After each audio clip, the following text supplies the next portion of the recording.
안녕하세요. 노동법의 정석 임놈 권놈입니다. 네, 오늘의 영상은 지난 시간에 이어서 국회 본회의를 통과한 노동관계 법령에 대해서 한번 살펴보도록 하겠습니다. 네. 지난 시간에는 저희가 이제 근로기준법상의 탄력근로제를 중점적으로 한번 살펴봤다면 이번 영상에서는 노동조합법, 그 다음에 고용보험법, 산재보험법 중심으로 개정안에 대해서 한번 살펴보도록 할 텐데요. 네, 바로 저희가 이제 노동부 보도자료를 보면서 설명을 해드리도록 하겠습니다. 네, 바로 가시죠. 노동조합법에서 이제 첫 번째 개정안으로 나온 것이 이제 노동조합의 조합원 자격과 관련한 부분인데요. 그렇죠. 이제 노동조합을 조직할 수 있는 사람이 누구인가와 관련된 것이라고 보면 되겠습니다. 들어가기에 앞서서 저희가 이제 뒷부분 설명과도 계속 이제 연관이 되어 있을 수 있는 부분이라서 노동조합의 형태에 대해서 잠시 말씀을 드리고 가볼까 하는데요. 이 노동조합의 형태를 여러분들이 이제 설명을 들으실 때 크게 두 가지로 구분을 해서 보시면 될 것 같아요. 첫 번째로는 기업별 노동조합, 두 번째로는 초기업별 노동조합이 있다. 이렇게 노동조합의 형태가 크게 두 개로 구분이 될 수 있다. 이렇게 보시면 되겠는데 기업별 노동조합 같은 경우에는 말 그대로죠. 이제 기업에 재직 중인 자들로 구성이 된 노동조합이라고 보시면 되겠고요. 그 다음에 초기업별 노동조합은 어떻게 되죠? 초기업별 노조는 기업에 국한하지 않고 조합원들을 이렇게 기업을 단위를 넘어서서 받는 겁니다. 조합원은. 뭐 예를 들어 뭐 지역이라던가 그렇죠. 뭐 뭐 업종이라든지 업종이라든지 대체로 저희가 알고 있는 뭐 금속노조 뭐 네. 이런 것들이 대표적이겠죠. 네, 그렇게 이제 산업 단위로, 그러니까 기업 단위를 넘어서서 조직을 하고 있는 노동조합을 초기업별 노동조합이다 이렇게 보고 있는데요. 그렇죠. 지금 이제 이 노동조합의 조합원 자격과 관련해서 설명을 드릴 때도 저희가 이제 기업별이냐 초기업별이냐 이걸 구분해서 하면 말씀을 드릴 거예요. 네, 설명을 드려보면은 어떤 사람들이 이 노동조합을 조직할 수 있는 자격을 가지고 있는가와 관련해서 이제 초기업별 노동조합 같은 경우에는 당연히 이제 뭐 어느 기업에 재직 중인 근로자뿐만 아니라 이제 해고자라던가 아니면 구직 중인자에 대해서도 노동상권의 보호 필요성이 있다라고 해서 초기업별 노동조합에 가입할 수 있다, 가입 자격이 있다 이렇게 보는 것이 뭐 판례 입장이었고 그렇게 해석이 되고 있었어요. 그런데 문제는 기업별 노동조합입니다. 이제 이 기업별 노동조합이라는 게 어느 뭐 하나의 기업에 소속되어 있는 사람들로 구성이 된 노동조합이다 보니까 해고된 자라던가 아니면 구직 중인 자들에 대해서도 이 기업별 노동조합의 가입 자격을 인정을 할 것인가와 관련해서 논란이 있었죠. 그렇죠. 어떤 논란이 있었죠? 이걸 좀 간단하게 말씀드리면 노조법 2조 4호 라목 관련인데요. 요 법 해석에 관해서 판례가 하나 있었습니다. 그 판례가 하나 있었는데 그 판례의 기초에서 2조 4호 라목을 해석을 하다 보니까 기업별 노조에서는 구직자나 해고자 같은 경우는 원칙적으로 조합원 자격 인정이 안 된다. 이렇게 해석이 나오고 그게 실무상으로도 그대로 반영이 되고 있던 상황이었죠. 그런데 ILO 공고 기준에 이게 맞지 않았던 겁니다. 그런데 판례가 존재하는 상황에서 이 ILO 공고 기준에 맞추기 위해서는 결국은 법 개정 방법밖에 없었다. 그래서 이제는 법 개정을 통해 가지고 이거를 명확히 이제 기업별 노조도 뭐 해고자나 구직자 같은 기업에 재직 중이지 않은 사람도 조합원 자격을 인정을 했다 이렇게 보시면 될 것 같습니다. 네, 이게 법으로 이제 조합원 자격이 인정이 되는 부분이고 물론 그 노동조합의 조합원 가입 범위 같은 경우에는 원칙적으로 규약에 정하는 것이 원칙이죠. 그렇기 때문에 법에서 이렇게 가입 자격을 인정하고 있다 하더라도 만약에 규약에서 뭐 해고자나 구직자는 받지 않는다라고 이렇게 정해 두면은 또 그 노동조합에는 가입을 할 수 없는 그런 문제는 남아있긴 합니다. 그렇죠. 지금 대부분의 기업별 노조가 지금 기업에 재직 중인 자로 규약에 제한을 하고 있기 때문에 만약에 넓히시려면 규약 변경을 하셔야 될 것 같습니다. 네, 그렇습니다. 두 번째로는 기업별 노조의 임원과 대의원 자격에 대한 부분인데요. 이 기존에는 이제 임원이라던가 대의원의 자격에 대해서 그 조합원 중에서 선출을 해야 된다라는 법 규정이 있었어요. 이게 현행 규정이죠.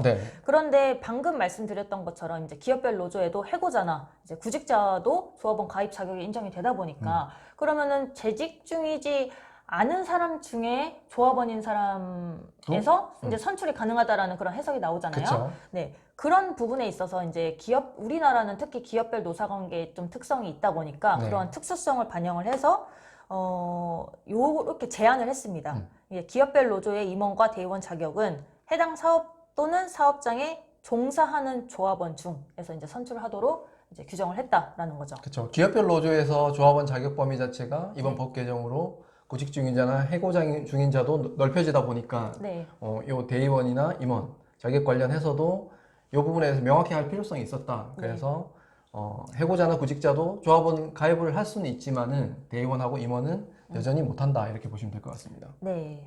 세 번째로는 종사 근로자가 아닌 조합원의 노동조합 활동에 대한 부분인데요. 그쵸. 이 종사 근로자가 아닌 노동조합의 조합원이라고 하면은 뭐 결국에는 뭐 해고자가 될 수도 있고 구직자가 될 수도 있고 아니면은 그 기업에 재직 중이지는 않지만 뭐라고 해야 될까요? 다른 기업에 재직 중인 자도 될 수가 있겠죠. 그래서 이렇게 종사 근로자가 아닌 노동조합의 조합원에 대해서 노동조합 활동에 관한 규정인데요. 원칙적으로는 노동조합 활동을 할 수 있다라는 거죠. 그쵸. 네, 할 수 있다는. 당연히 이제 조합원 가입 자격을 인정을 하면서 노동조합 활동을 할 수 없다라고 하는 것 자체가 말이 안 되긴 하는데 어쨌든 노동조합 활동을 할 수 있도록 원칙적으로 규정은 하되 범위를 또 규정을 했어요. 그렇죠. 네. 그래서 비종사자죠. 그래서 종사 근로자가 아닌 자 같은 경우는 사용자의 효율적 사업 운영에 지장을 주지 않는 범위에서 노동조합을 할 수 있다라고 해서 조금의 노동조합 활동을 제한을 좀 가하고 있다. 그래서 종사 중인 자는 이런 제한이 없는데 비종사자는 이런 제한을 좀 받도록 그렇게 규정을 했다. 이게 어떻게 연결이 될까요? 아무래도 뭐 종사 근로자 같은 경우에도 노동조합 활동을 함에 있어서 이게 정당한 노동조합 활동인가에 대한 판단을 했었잖아요. 그렇죠. 법적 면책 부분에서 문제가 네, 있죠. 그렇죠. 이런 부분을 판단했었는데 비종사 근로자 같은 경우에도 당연히 이제 노동조합 활동의 정당성 여부를 판단할 상황이 되어서는 판단을 하겠고 그렇죠. 그 판단에 있어서 아무래도 종사 근로자보다는 이게 조금 더 엄격하게 본다라는 그런 의미로 해석이 될 수가 그렇죠. 있을 것 같아요. 네, 그렇게 봐야 될 것 같습니다. 네, 그렇습니다. 네. 그다음에 이제 네 번째로는 노조 전임자 급여 금지 규정을 삭제를 하고 근로시간 면제 제도를 개편을 했다라는 부분인데요. 이 부분은 기존의 법을 좀 간단하게 설명을 해드려야 될 것 같습니다. 네. 기존에는 노조 전임자는 급여를 금지를 한다라고 규정을 해놓고 단서 규정을 두고 있었죠. 예외적으로 노조 전임자이자 근로시간 면제자에 해당을 하면은 그 근로시간 면제 한도 내에서 급여를 지급을 할 수 있다. 이렇게 법 체계를 구성을 하고 있었는데 기존에 노조 전임자에 대한 급여 금지 규정을 삭제를 했지만 여전히 그 급여를 지급을 하기 위해서는 근로시간 면제 한도 범위 내에서 지급을 해야 된다라고는 그 규정을 유지를 하고 있다 보니까 뭐 기존하고 크게 달라지지 않는다 이렇게 보고 있습니다.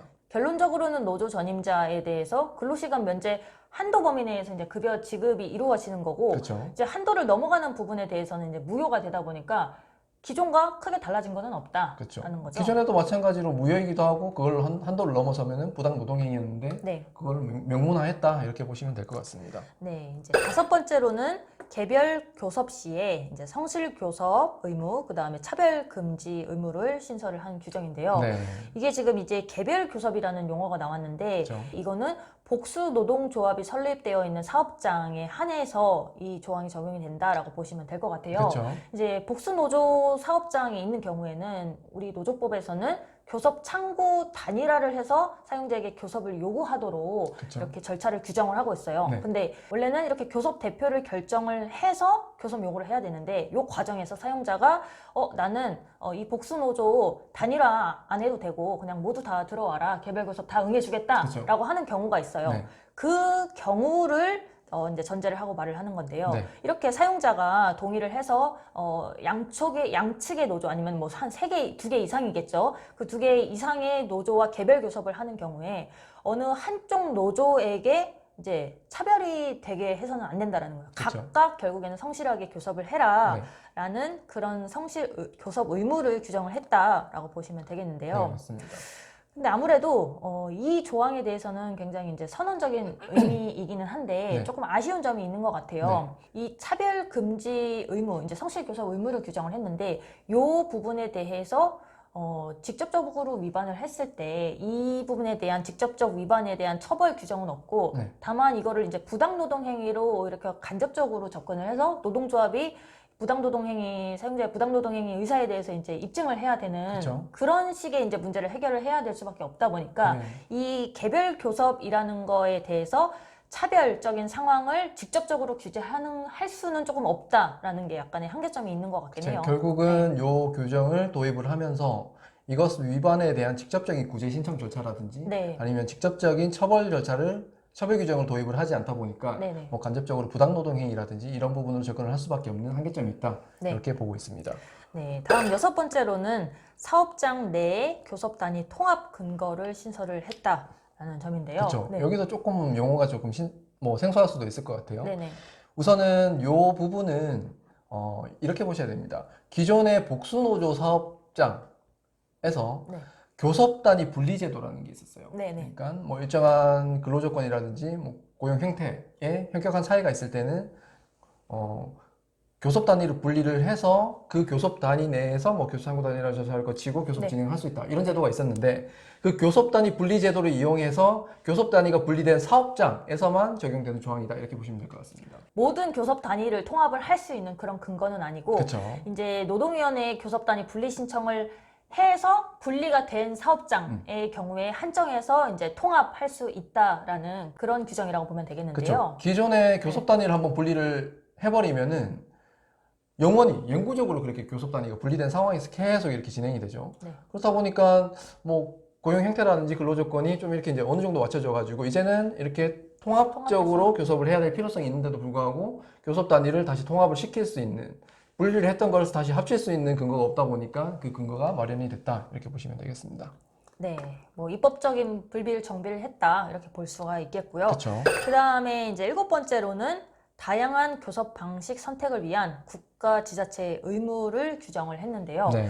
이게 사실 이제 저희도 이제 노동법을 배우면서 어떤 정부의 어떤 방향성에 따라서 어떤 정부는 기업별 노동조합을 막 밀어주기도 하고요. 또 어떤 정부는 이제 초기업별 노동조합을 이렇게 밀어주기도 하고 약간 그쵸. 이렇게 방향성이 조금 느껴지는 부분이 있어요. 약간 정치적인 부분. 네, 약간 그런 부분이 있긴 한데 네. 사실 이 부분에 대해서는 국가가 개입을 할 부분은 아니잖아요. 국가 뭐 정부나 뭐 지자체가 개입을 할 부분은 아니고 그쵸. 이 노동 3권이라는 거는 헌법상에 보장되어 있는 권리인 거고 이거를 노동조합을 어떤 형태로 조직을 할지 그다음에 교섭 방식을 어떤 걸로 선택을 할지는 사실 이거 노동조합을 조직을 한 그 근로자들이 결정을 할 문제이기 때문에 이런 부분에 대해서 이제 다양하게 선택을 할 수 있도록 노력을 해라라는 거죠. 네, 맞습니다. 뭐 큰 개입을 하지 마라. 약간 이런 의무로도 볼 수 있겠고 네. 현재로서는 기업별 교섭이 거의 주를 이루고 있다 보니까 기업별 교섭 말고도 이제 다양한 형태의 교섭 방식이 이루어질 수 있도록 활성화될 수 있도록 노력을 하라 이런 선언적인 규정이라고 보시면 되겠습니다. 맞습니다.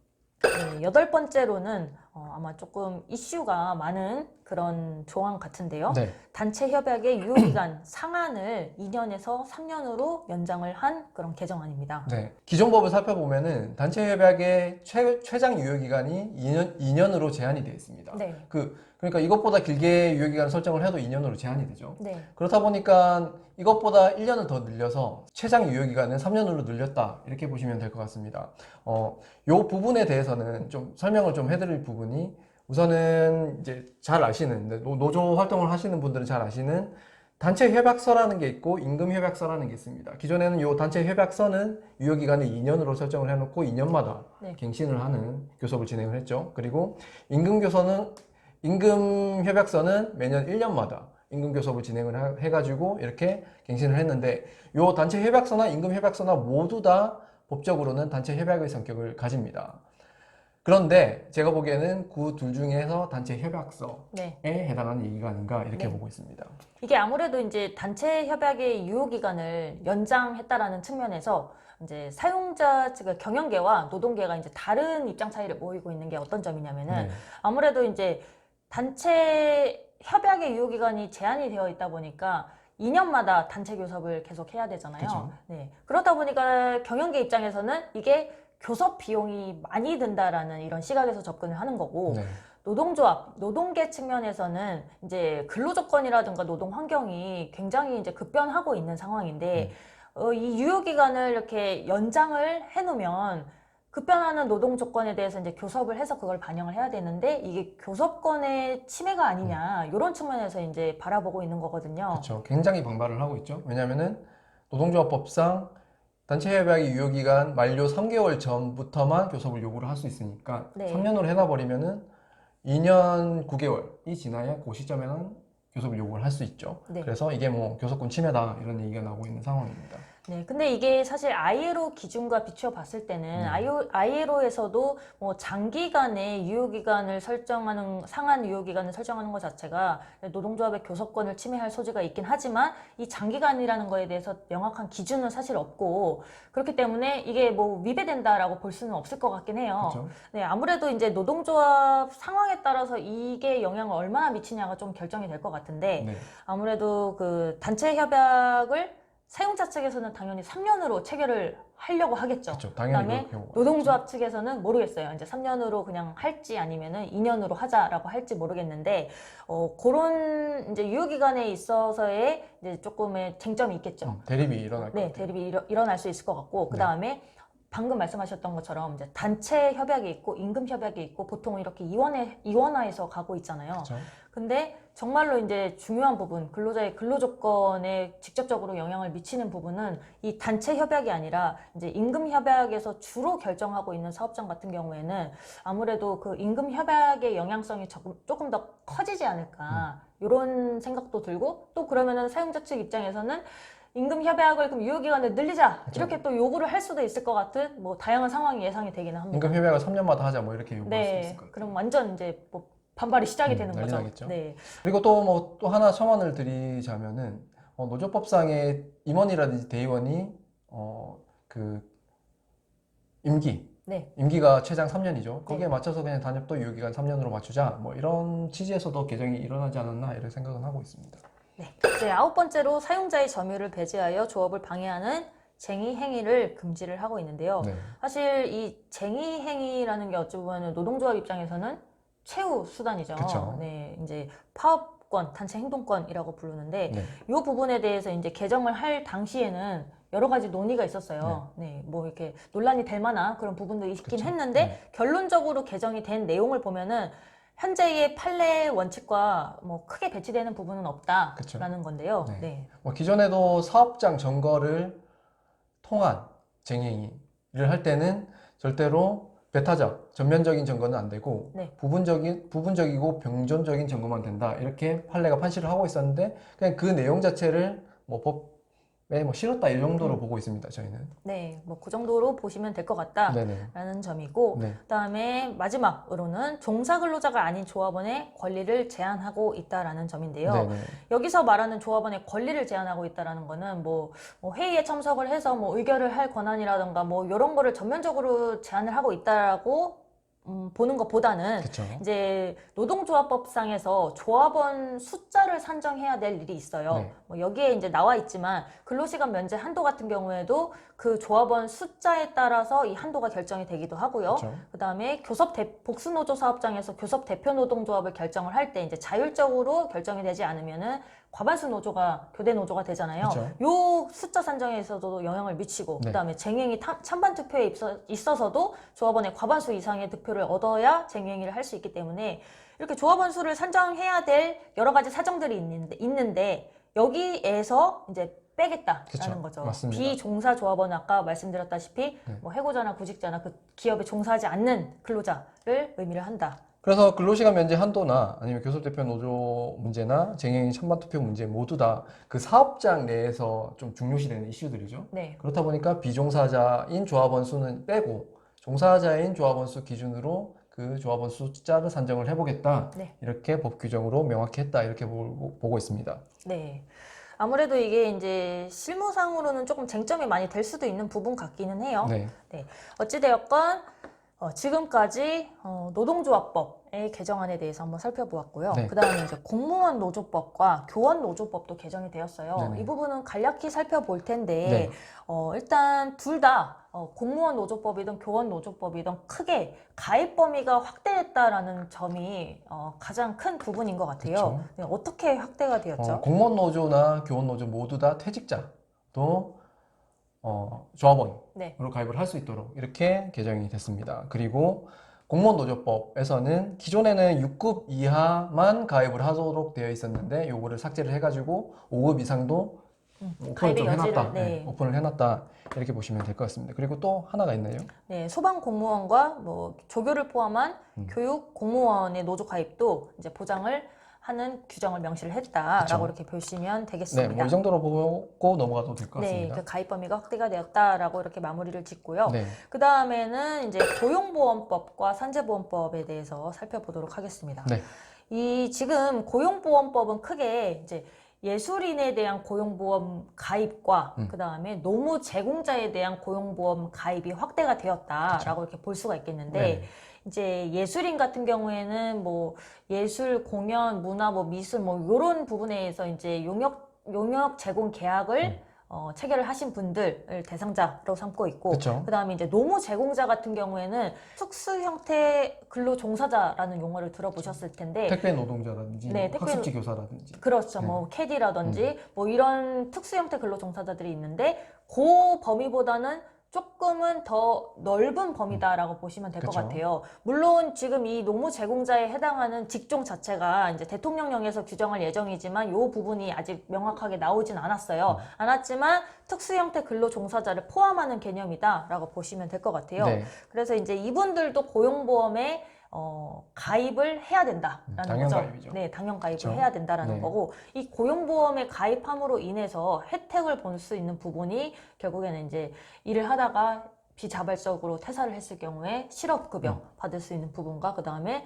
출산휴가 급여, 그 부분이 이제 보장이 된다, 이렇게 보시면 되겠습니다. 그렇죠. 그래서 뭐 그게 의무 가입이 되다 보니까 그 보험료는 어떻게 할 거냐, 뭐 다른 분들하고 똑같이 사업주하고 그분들하고 반반씩, 네, 반반씩 부담을 하는데, 그 모든 부분에 대한 원천징수 의무자는 사업주다, 이렇게 보시면 될 것 같습니다. 네, 그 다음에 이제 산재보험법에 대해서 한번 살펴보겠는데요. 네. 이게 지금 산재보험법에서 특수 형태 근로 종사자에 대해서도 이제 산재보험 가입을 통해서 보호를 해주고 있었어요. 그쵸. 그런데 적용 제외를 신청할 수 있도록 하고 있었다라는 그쵸. 거죠. 그래서 전부 다 적용제로 신청해버리는. 네, 산재보험료가 부담이 되다 보니까 요 적용제외 신청을 해서 다치더라도 이제 혜택을 볼 수 없는 그런 상황에 있었는데, 이 적용제외 신청 사유를 제한을 했어요. 이 사유들을 보면은 거의 이제 적용 제외는 안 받아주겠다, 약간 이런 의미로 보이기도 하는데요.